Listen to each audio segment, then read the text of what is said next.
senang sekali nih pada kesempatan kali ini bersama saya Tuti Wijayanti dalam podcast UNES. Dan di edisi kali ini yaitu di edisi Profil Prodi gitu ya, sudah ada seorang narasumber yang dari tadi membuat saya sangat terkesima dan terpesona gitu ya. Aduh, langsung saja deh saya kenalkan. Beliau adalah Ibu Fatma Hetami. Halo Ibu. Halo Mbak. Sehat Selamat Bu? pagi. Alhamdulillah. Harus Bisa, sehat. Harus sehat ya. Oke. Dan harus bahagia. Harus bahagia juga biar tetap awet muda gitu ya. Oke.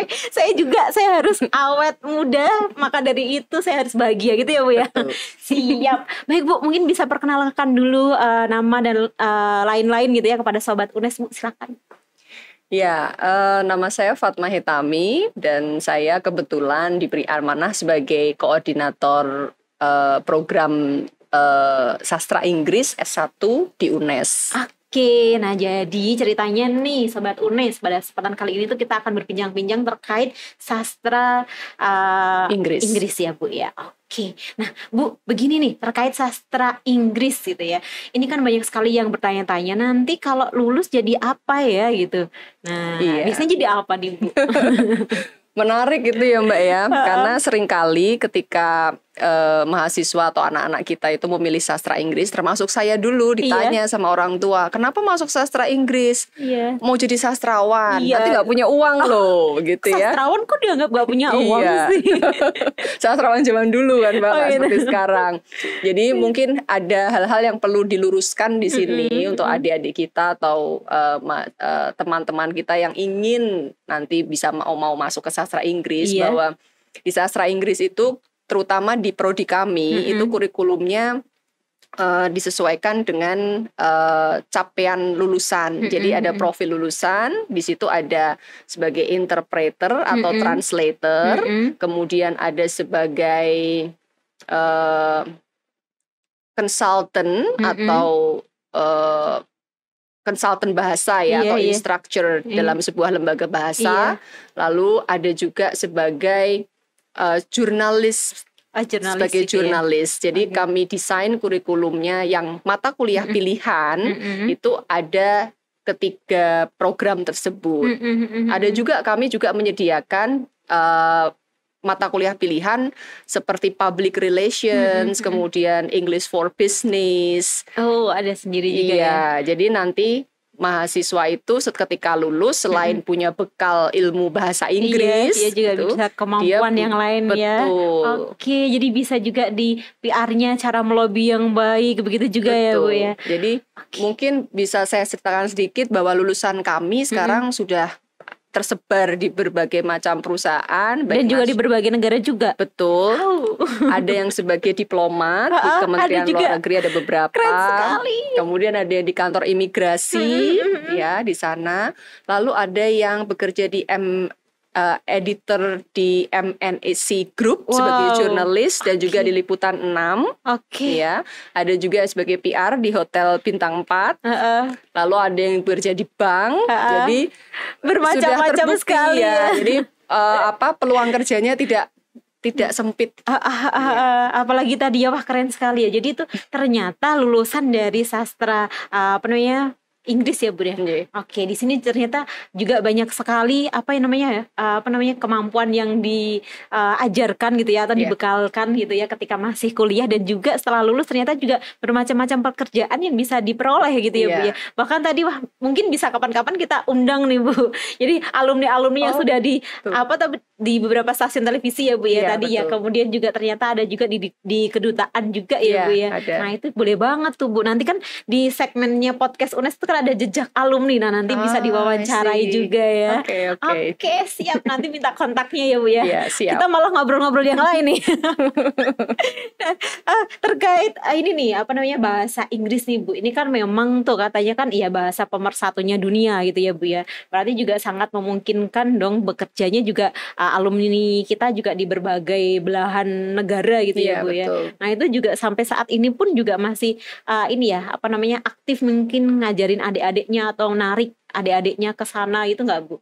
Ada, karena kebetulan di prodi kami juga punya semacam program unggulan ya, magang, PKL gitu ya, lalu KKN yang semuanya dilakukan secara internasional. Jadi mahasiswa kami diberi peluang untuk mengikuti program magang internasional dan KKN internasional di berbagai negara. Wow, so far sih sudah ada yang sampai Jepang gitu. Kemarin di Vietnam, Malaysia.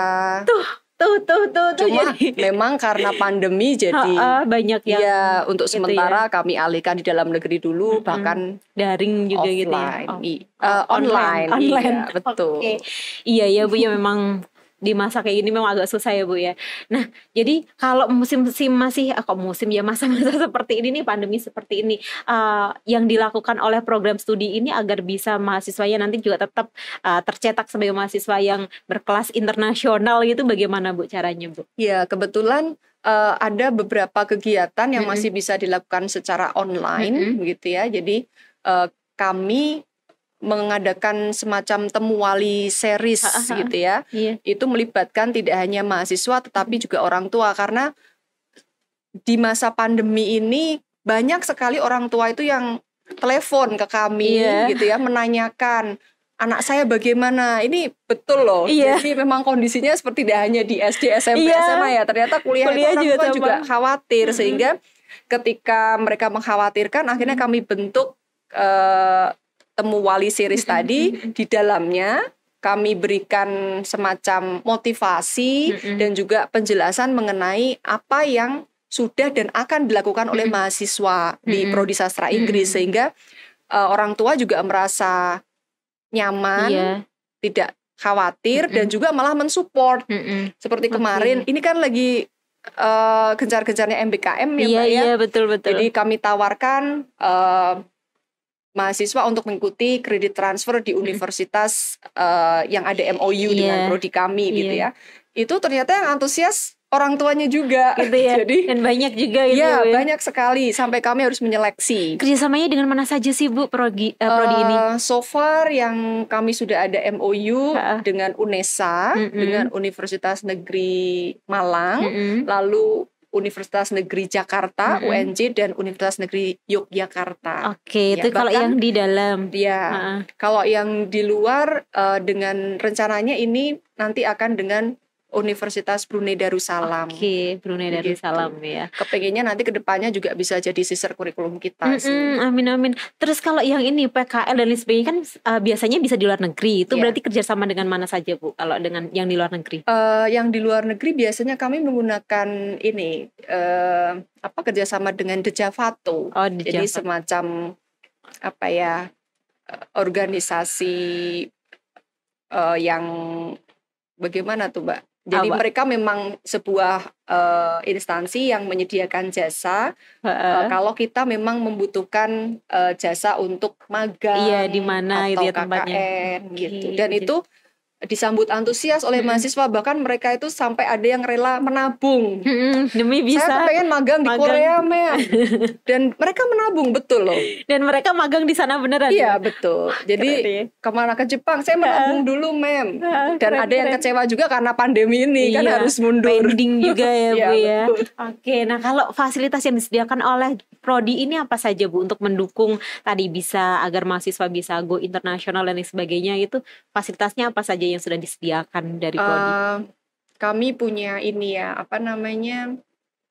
mungkin gugus kerjasama di sini dalam hal ini sangat membantu sekali. Karena ketika kami ada keinginan untuk menjalin kerjasama dengan sebuah instansi baik di dalam maupun di luar, kan pasti jembatannya adalah gugus kerjasama. Jadi kami punya gugus kerjasama di jurusan ya. Di jurusan juga prodi, ada ya. Kebetulan kami jurusan Bahasa dan Sastra Inggris untuk Prodi Sastra Inggris dan Prodi Pendidikan Bahasa Inggris. Jadi gugus tersebut sangat membantu kami. Gugus kerjasama, gugus magang dan NPKM, lalu gugus PKL ya. Tidak gugus tapi ada yang in charge lah khusus PPL untuk membantu kami. Oke, nah jadi ternyata juga banyak sekali ya yang sudah dilakukan oleh prodi untuk mensupport semuanya gitu ya Bu ya.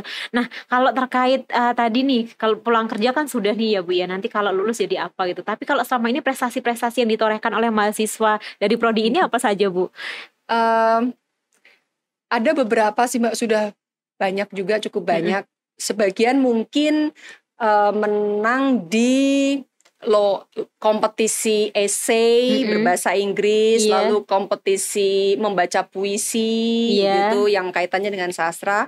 Kalau yang tidak ada kaitannya dengan sastra, mereka biasanya berkelompok dengan MIPA atau dengan teknik di semacam kompetisi inovasi. Mungkin mereka membantu dalam bidang bahasanya. Kalau di pandemi seperti ini semakin banyak atau sama saja atau bagaimana? Semakin banyak karena kan online, jadi tidak berbayar. Meskipun tidak dapat hadiah, mereka antusias. Sama. Jadi hampir rata-rata di prodi itu malah justru pandemi malah meningkat ya Bu. Ya. Di prodi saya juga sama 2 kali lipat Bu. Betul. Lebih capek ya Mbak.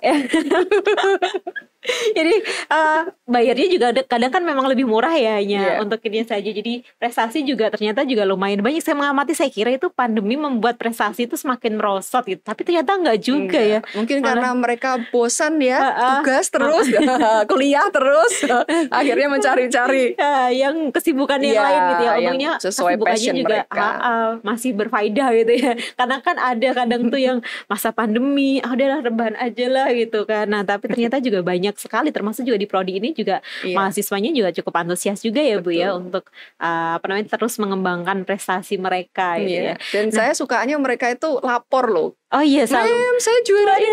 Mem, saya tuh merasa kayak ibunya, jadi kayak dipercaya bukan gitu ya. Kakak nih. Dari tadi saya lihat ya ampun insecure gitu. Saya kira tapi saya kira tadi tuh kita seumuran loh Bu. Oke, baik. Nah terkait di program studi ini, tadi kan sudah banyak sekali terkait lulusannya, prestasinya, begitu ya Bu ya. Nah kalau ada nggak yang rencana ke depan? Oh ya, akreditasinya tadi belum ya? Akreditasinya sudah alhamdulillah. Sudah Dan ini kami akan internasional. Iya, internasional akreditasi. Insya Allah mungkin Maret ya akan divisitasi. Ini kami sudah mempersiapkan. Mereka semua. Sudah masuk. Oke, nah berarti memang fix nih prodi ini adalah prodi yang bakal go internasional. Mahasiswa asingnya juga banyak ya Bu ya? Kalau mahasiswa asing kebetulan kami belum ada karena begini Mbak. Kalau belajar sastra Inggris itu kan kalau di Indonesia kurang ini ya, mereka akan memilih mungkin Singapura atau Malaysia atau Brunei gitu, tidak di Indonesia. Jadi memang ini tantangan prodi kami untuk membuat prodi internasional supaya dari luar itu mau belajar sastra Inggris ke sini. Juga di sini apalagi masih tadi juga ini alumninya juga ternyata juga keren-keren juga ada yang sampai sudah di luar negeri juga ya Bu ya. Nah daya tampungnya nih Bu program studi ini berapa? 1:12. Satu angkatan berapa Bu? Biasanya sekitar 80. Berarti 2 kelas tapi gitu ya? yang kemarin sudah 100. Rencananya tahun depan kami ditarget 145. Oke, berarti mau dibikin berapa kelas itu? Mungkin 4 ya idealnya. 4 kelas ya, biar lebih kalau bahasa itu 25 lah. Bener-bener, soalnya kan biar lebih intens juga ya Bu ya. Kalau 45 lebih ya. 5 atau 6 kelas. Iya mungkin ya. Oke, nah jadi ternyata juga sangat diperhatikan ya untuk hal-hal yang semacam ini juga ya oleh prodi ya, keren sekali. Karena banyak juga sih yang kemudian misalnya di universitas tertentu yang penting pokoknya banyak gitu kan. Nah terkait kualitas kan kadang juga tidak terlalu diinikan ya. Kalau program studi ini ternyata juga sampai memperhatikan satu kelasnya harusnya berapa nih biar lebih efektif gitu ya Bu ya. Nah tuh Sobat UNES, apalagi yang belum daftar ke UNES jangan lupa nih pilih prodi ini karena prodi ini luar biasa sekali. Alumninya juga sudah go nasional dan internasional gitu ya. Nah jadi tidak akan rugi, tidak akan kecewa gitu ya kalau sudah masuk di program studi ini. Bu, jadi ceritanya begini nih, saya ingin sekali ya panjang lebar cerita dengan Ibu mengulik-ulik prodi ini, apalagi mengulik rahasia awet mudanya Ibu gitu. Tapi karena waktu yang juga harus segera selesai gitu, Bu direkturnya dari tadi udah mondar-mandir tuh Bu gitu kan. Jadi dengan sangat terpaksa kita akhiri gitu ya Bu ya. Dan terima kasih pada Bu Fatma yang sudah berkenan hadir di podcast UNES kali ini. Mungkin kapan-kapan kita bisa sharing-sharing di segmen yang lain ya Bu. Tips awet muda itu belum pernah Bu, dirinya belum pernah bikin segmen komen kayak gitu. Gitu ya. Dan tentunya terima kasih pada Sobat UNES yang sudah berkenan hadir di podcast UNES ya, dan juga bukan hadir ya, tapi lebih tepatnya menyaksikan podcast UNES begitu ya. Kemudian juga terima kasih yang sudah selalu nonton kita, dan juga sudah like, subscribe, share juga. Kemudian terima kasih yang sudah follow IG-nya podcast UNES. Yang belum, jangan lupa segera di follow. Jangan lupa juga dengarkan Spotify-nya podcast UNES. Saya Tuti Wijayanti dan saya Fatma Hitami. Kami pamit undur. Wassalamualaikum warahmatullahi wabarakatuh. Waalaikumsalam.